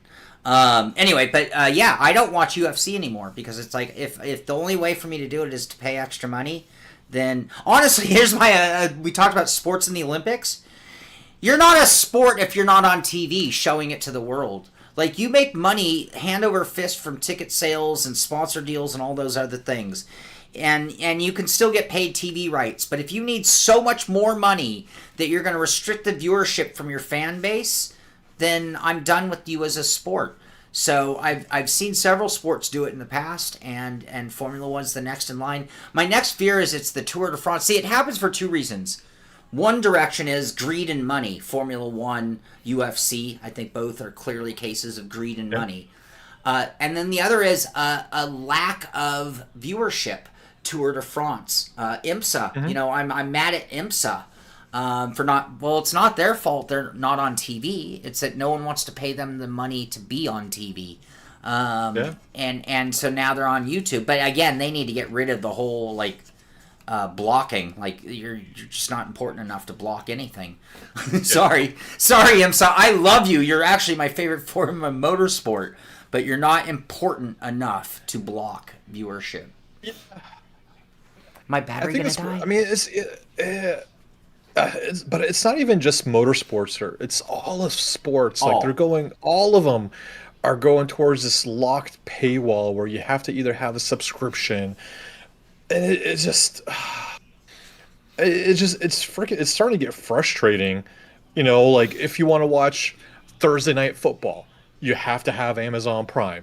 You know, if you're wanting to watch the Christmas NFL games, you have to have Netflix. If you want to watch, insert sport, insert subscription. Yep. And it's starting to get what happened to people were cutting the cord because cable was so expensive, and they were going towards streaming services because they were relatively inexpensive. And now we're getting to the point where it's more expensive to cut the cord. It's more, if you want to cut the cord, like, you have to pay for all these different subscriptions in order to watch all the things that you used to enjoy on cable 20 years ago. Well, and then you paid all this money for subscriptions, and then this is the thing. You still don't have the luxury of just having TV. Yeah. So here's the thing I have, and again, maybe I'm old. Tell me I'm wrong on this. But I currently have Netflix, right? Because there are a couple of series that I wanted to see. I'm almost done. I'm about to cancel Netflix. And then I am going to fire up Apple TV, by the way, because I want to watch Ted Lasso. And as soon as I'm done with Ted Lasso, I'll browse through their library for anything else. And as soon as I'm done, I'll cancel it. Because I'm not a streaming service. But I will pay to see certain things that I want to see.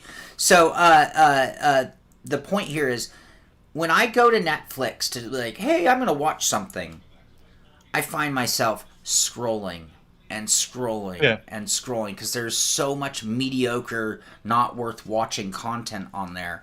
And then even if there is something that maybe I would watch, like last night, my brother, great example, my brother and I were watching Passenger 57, right? Like, that movie's 20 years old, 30 maybe. Not even a good movie. Not even a good movie. But he was scrolling through the channels and saw Passenger 57. I was like, oh, we'll watch some Passenger 57. But I guarantee you, if I was scrolling through Netflix and I saw Passenger 57, there's no way I'm going to consciously say, yes, I'm going to watch that movie. So that's my problem with all these streaming services, is they don't just offer that brainless, I'm just going to sit down and watch some TV. I'm going to flip through the channels. Oops, I pressed the wrong button. Did you know that G5 on my computer is refresh? No. On my keyboard. All right. We went way off topic. Yeah. Sorry, everybody. Sorry. You need a buzzer. You need a bell. Yeah, just like ring a bell, and it's Shaun. Too far down the rabbit hole. Right. It's 9:30. I got work to do. All right. BeamNG, read between the lines in this weird photo. What are those lines? It looks... It's tiny. I can't see. It looks like... I blew it up. It looks like obstacle course. Okay. I don't know. Or is that like the outline of a shape? I can't tell. Here's what went on over there. Guys, BeamNG, they're like... I know, right? All right. I got this great idea. We put a bunch of lines in the sky. Right. Sorry, anyone who didn't get it. It's Skynet. It does look like Skynet. Speed TV, How I Missed Thee. Oh, man. God, do you guys remember, like, old days? I mean, Thursday Night Thunder, right? And it would be, like, short track, like, winged sprint cars. And, oh, man, it used to be so good.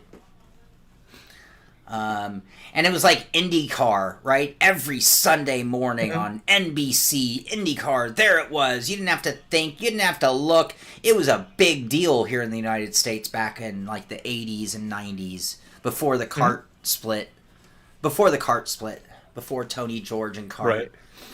All right, SCS software. There's only 1 week to go until the Nordic Horizons DLC releases for Euro Truck Simulator 2.0. Ta-da. Woohoo! Project Motor Racing. The Stampede starts November 25th. We are 4 days away from Project Motor Racing. We're looking at some Mustangs that look like, that Australian butthurt track. We've got, let's see, they're showing some other things. So here's the pre-purchase bonus. You're going to get the Japanese GT 500 pack, GT Legends pack, V8 Power Pack, Endurance Racing expansion. Group 5 Rival pack. Track layouts will be 32 with the Year 1 bundle versus 28 with the Standard Edition. That kind of sucks. We're looking at some LMP cars here. We've got some LMDH cars, the Acura, the Alpine, the Aston Martin, the BMW, and the Cadillac. Did you? I mean, I'll come out and say we have the car. We have the game. Have you tried it yet? I have not. Are you kidding? Okay. I'm going insane over here. I have not. I've tried it. I played it for a little bit yesterday. I might go live with it on Monday. I want to save my opinions, so I might go live with it on Monday. Maybe. Monday's the 24th. Yeah. But we got to review. We got to talk after this to see how we can work on our review for it too. Yeah. Yeah. So backed up. Okay. Lamborghini, Peugeot, Porsche, Toyota also included in that LMDH grouping. We have some GT4 cars. Let's see where they go. Here they are. GT4 cars. We've got. Whoa, shit! I did it again with the G5 button. Oh, I swore. That was a swear. That was a swear. That's a real one. Money huh? in the. All right. 10 push-ups. All right, 10 push-ups. Here, you can talk about the GT4s. GT4s, I mean, it's GT4 cars. I don't know. What is there to talk about with GT4 cars? Hi, Max. Or just GT4 cars? Push-ups, buddy. 1, 2, 3, 4. I mean, all right, so with GT4's cars, we're going to have the Alpine, the A110, the Aston Martin AMR Vantage GT4, the Audi RMA. We're almost done. The Audi RMA, the Audi R8 LMS GT4 Evo 2020, the BMW M4 GT Evo. My God, why do they keep making these names so long? And then you got the Chevy Camaro ZL1 GT4 R 2017. Like, why? Just call it. Just say Aston Martin Vantage. Like, why do we already know it's a GT4? Why do we got to add all this extra stuff onto these cars? Just call it Aston Martin Vantage. That's it. Ooh, the Nissan Z. Look at that. Look at the Nissan Z. It's the 240. Ooh. Like the Porsche. Porsche 718 came in GT4 Club Sport 2020. Like, Point 2. 992.2, right? All right. Lots of cool cars in Project Motor Racing, though. I tried it. It was. I'd say it has potential. I'll leave it like that for now. Wait for the full review from us before we say anything. I think it's going to be a really decent like car and driving and racing experience game. Like the kind of thing that like Forza and Gran Turismo are trying to provide, but on a much better scale. That's what I think we're looking at. I think you might be overstating. Oh.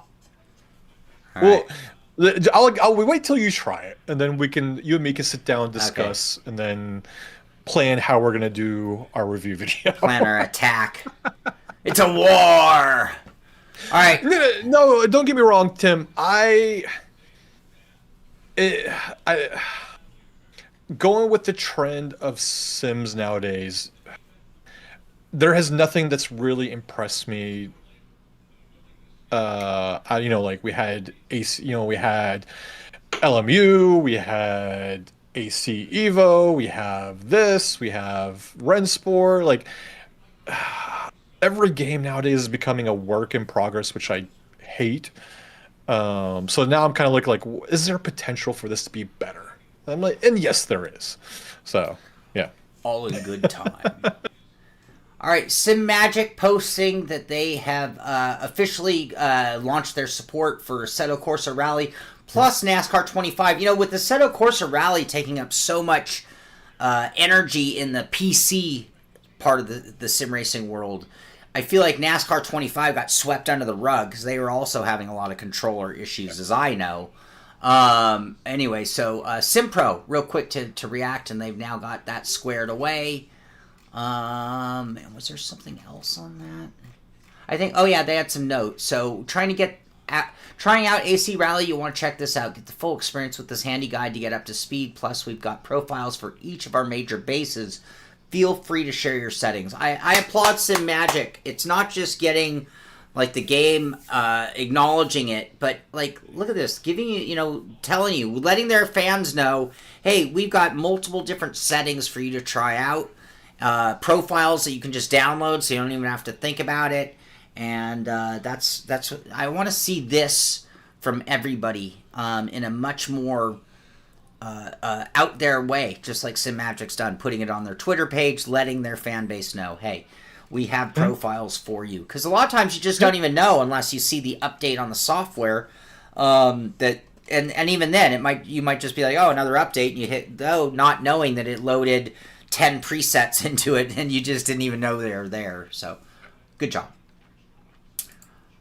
Camus, they're doing a Black Friday deal, so they're doing 22% off on a lot of gear. There's an extra 5% off if you use the Simpit 05 code, I think it is. Yep. And you can get some savings there, and we'll have that on our Black Friday page as well. Or, if you're on the Black Friday page, I mean, for the affiliate links, it will should automatically give you the discount when you click on the ones that have the affiliate links. Yeah, so should automatically apply. All right, and that takes us to some endurance racing. The Simpit endurance team was at Suzuka. We're going to be at Suzuka. Yes, this weekend. Yeah, for our SFL race. I like Suzuka. Me too. It's a fun track to drive. I'm not great at Suzuka, but it's a fun track to do. So I'm looking forward to this. I haven't put enough practice in for sure. Yeah. Anyway, so it was a little bit of a good, a little bit of a bad in the Simpit endurance team. Suzuka 1,000 kilometers. They started 47th out of 55. Johnny Alford moved them all the way up to 10th during the first 2 hours of the race. And then Sam got him up to 7. And then he solo crashed and ended up with 7 minutes of repairs. He gave me permission to play this. Let me see if I can get OBS to do this or not. Hold on. Let me see if I can do this. I was trying to get this right before the show. It kind of came in a little on the late. Let's see here. No, it's not that. Actually, that might work. Browse. Is that enter downloads? There it is. This should work. Plug your ears, everybody. I don't know how loud this is going to be. Oh, no volume. Oh, no, we got volume. All right. Oh, off that curbing. Brutal. Brutal. So that was riding 7th place after clawing their way from 45th into 7th place. So real unfortunate right there. 7 minutes of repairs at that point. After that, everything went smoothly, but the damage was done, so they ended up finishing in 29th place. Good job, guys. Finished the race. Good job bringing it home and all that. Sam gave me a list of everybody who's taken part on the endurance teams this year. And I just want to send a huge personal thank you. I know you guys do it because it's endurance racing. It's fun. You got the Simpit team camaraderie. But on a side note, just from the Simpit, from me personally, from Ameer, I just want to thank you all, because when you go out and join with our guys and you run like that, you're representing the Simpit. You can pick any team, any channel out there to run with. You can name your own car, but you choose to run with us, and I really appreciate it. So big shout out and a big thanks to Johnny Alford, Mike Pepper, Noah Hinton, Amir Assad, Sam Hinchy, who really has been the captain of the endurance team. Sam, thank you, buddy. Thank you very much for all you do for our endurance guys. Ola Sarnquist, Chris Generelli, Carl Schwing, Ivan Barra, Ushman Shaikh. I hope I said that right. Sheik. Usman Sheikh. Usman Sheikh. And Andrew White. Thank you all. Thank you all. Usman Sheikh. I just want to say like a big thanks to, Sam. Yeah, he's the one that ran the team this whole entire year. Then we got Johnny Alford, Noah Hinton, Mike Pepper, and Ola. Those guys were like really the core team. Yeah, the backbone. That really put a lot of effort into getting our endurance races going. So yeah, I just want to say like a big thanks to you guys. You guys, I don't care about results. The big thing that, and this is what I love about the Simpit team, is we never give up. Like even if we have, a long time for repairs, these guys never give up. They're always, all right, we're going to repair the car, we're going to get back out on track, and we're going to finish this race, which is, to me, that's more important than results in itself. So there are so many quitter teams. I see so many quitter teams, and it's like, 5 minutes repair, we're out. We lost 3 laps, and it's like, man, teams have come back from 3 laps down to win races, especially endurance racing. So great job, you guys. Mm-hmm. And that takes us back to Suzuka, where the Simpit Road Racing Series was at Suzuka. I'm sorry, no, we were not. We were not at Suzuka. Forgive me, we were at Snetterton. We're at Suzuka this week. We were at Snetterton. Well, we were not at Snetterton. Where were we? You're gonna piss off the Canadians. I'm gonna piss off the Canadians. I'm losing my fucking mind. Yeah, bro. I gotta do another. All right, you gotta do the results. Do you have the results? You should have. They should be updated in the league. Did I not send you? Well, you should be able to pull the results from iRacing, but I don't think. Let me send you the standings. We were at Snetterton. No, it wasn't Snetterton. What do I have? We were at Snetterton 2 weeks ago. That was November 9th. What happened? Hold on. Yeah. What did you do? Hold on. Shaun, are you drunk already? Not yet. I need to. Okay, here, let me get it. You can call it while I go fix this. Call what? Well, where were we? Oh, we were at Montreal. We were. Oh, that's Canada, right. That's right. The walls. The Circuit Gilles Villeneuve. The Wall of Champions. Of course. Yes. Of course, that's where we were. It's been a long week. All right, hold on. Let me try to get the right results here. Sorry. How did this give me the wrong one? What did I do here? I don't know. What did you do? Oh, I think I know what happened. Did you click the wrong link? No, I did it. I think I logged into iRacing with like one of my links from history. Gotcha. And it was the previous week's results. So, gotcha. And then on the spot, I couldn't remember where we were, so I just read what I saw. Right? All right. Forgive me, everyone. I'm an idiot. I know. Which makes totally more sense. This makes so much more sense because I was like, I don't remember finishing in 6th. Didn't I crash? Anyway, okay. Let's start over. Can we start over? Let's do it. I need to start way over. All right. So great job of those endurance guys at Suzuka, bringing it home. Just the die-hard award of the iRacing endurance world has to go to the Simpit teams because we finish races. That's right. Anyway, moving on to the Simpit Road Racing Series, the boys, the guys, the teams, the group was at Circuit Gilles Villeneuve, Montreal. Yeah. Yes. And it was Porter Trim, who was, oh my God, he was so fast. Porter Trim. He was so quick. Yeah. So fast. Winning the race. Joa Antonio finishing in 2nd. And Maris Sudniks finishing in 3rd. Great job to our podium finishers. James Dowling raced his way all the way up into 4th, starting in 8th place. Great job, James. Ola Sarnquist went from 10th to 5th. Brandon Carl went from 13th to 6th. what that just spells out, there was a lot of trouble out there this week. That was for sure. Just a little bit. Johnny Alford, Joseph Spacek, Gabriel Tornetta, and Amir Assad round out our top 10. Andrew Slissen's E-Step, Cole, Nickel, and Payne round out our finishing order. Yep. Rough race. I was looking at the race report. Let's see. I'm going to read this. Lap 1, turn 1. Lap 1. Get this, guys. Get this. You know, you got to kind of like, who's the moron of the race award, right? All right. Get this. Lap 1, you know, because you win or lose in the first lap, right? I mean, you win it all right there. Lap 1, turn 1. Going to corner 1, car 39. That's this guy right here, by the way. You worded this so kindly, by the way.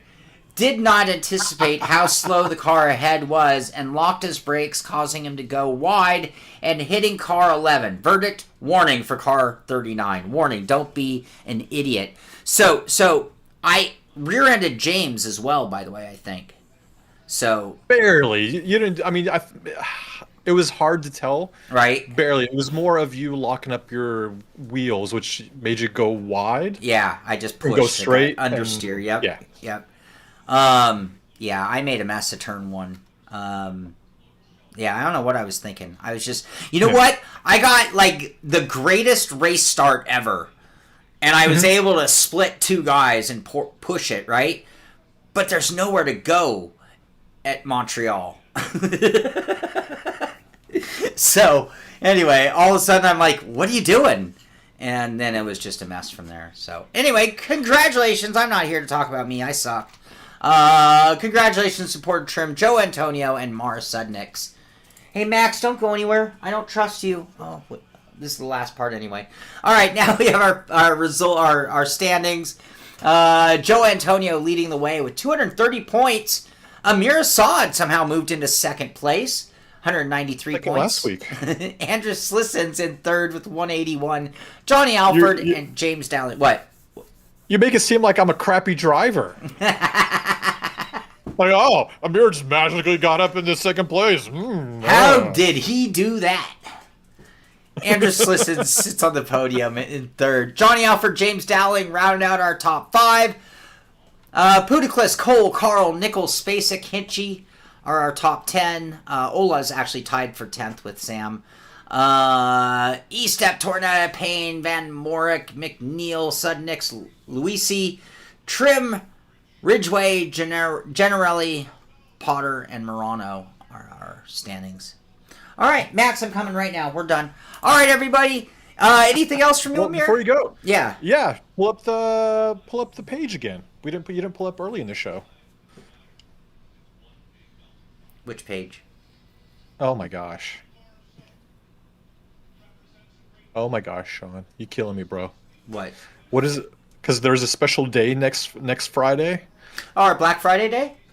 Yeah. I didn't know that that's what you wanted. All right, hold on. Oh my gosh, here you go. I'll be nice to you. I got it.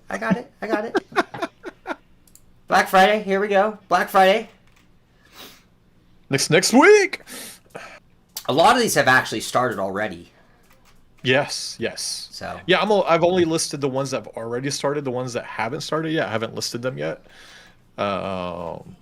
Because most of them haven't even said what their stuff is going to be. So, but I'm trying to update it every day as much as I can. You even got the Camus one on there already. I did. I just gave you that. I know. Oh, well, that's how good I am. You are all over it. And I wasn't even going to bring up the page. What am I thinking? Anyway, I added Camus, a PV. Yeah. If you are looking for any deals in sim racing, I'm going to just be upfront and tell you. Some of these deals are just Black Friday deals with a straight up discount. Some of these involve product codes, so it might be a discount plus an extra discount because of the product code. And some of these actually are part of our affiliate program, which means we might actually get something back to help out the show. So just in full disclosure, some of those are affiliate links and some of them aren't. It's a little mix of it. Any deal we could find you, we're putting it on that page. It's the Black Friday thread or what do you call it, link at the Simpit website. It's the first link there on the top left. Black Friday 2025, and you can get yourself a deal on all sorts of good things in sim racing. Thank you, Amir.